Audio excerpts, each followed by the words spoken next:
The African National Congress, ANC, found itself engulfed in an unprecedented storm of fury this week, as a tense and furious crowd gathered at the doorstep of Luthuli House demanding change.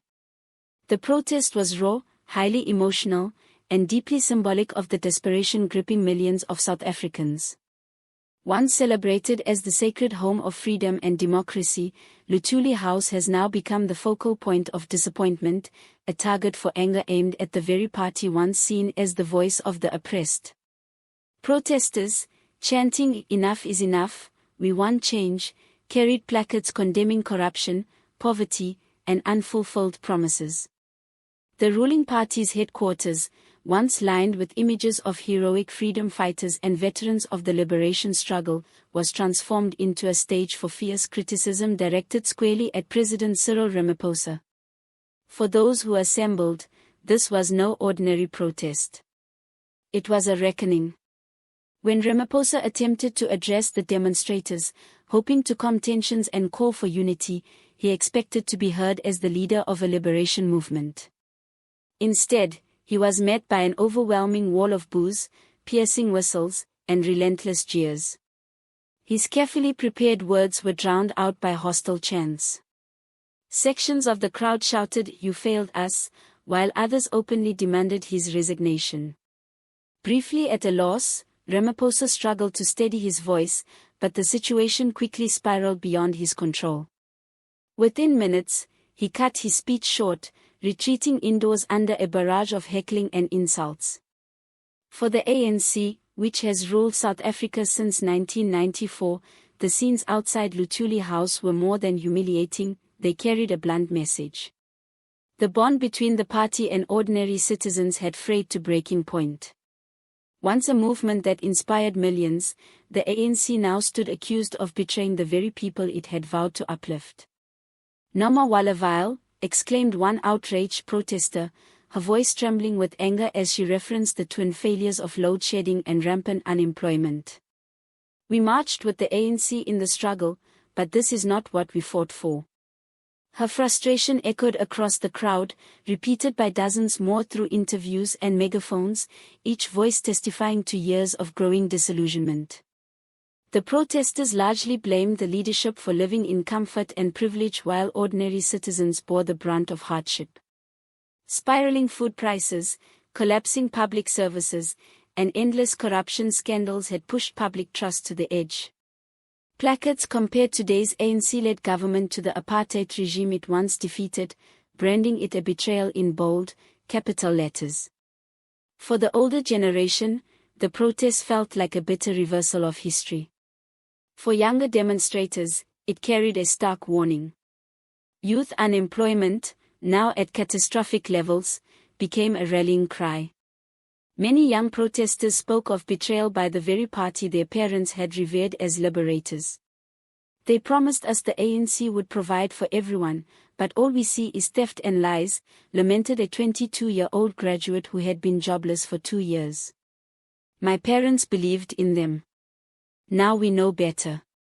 Another recurring theme was the crisis of load shedding, the rolling blackouts that have plagued the nation for years. Protesters dedicated entire chants and speeches to the failures of the energy sector. "We can't study, we can't work, we can't live without power," shouted a student leader, drawing thunderous applause. For many South Africans, the blackouts have become a metaphor for deeper dysfunction, symbolizing a government either unwilling or incapable of fixing core problems. Corruption also remained a defining grievance. Memories of the state-captured era are still raw, and continuing scandals reinforce perceptions of a government riddled with theft and mismanagement.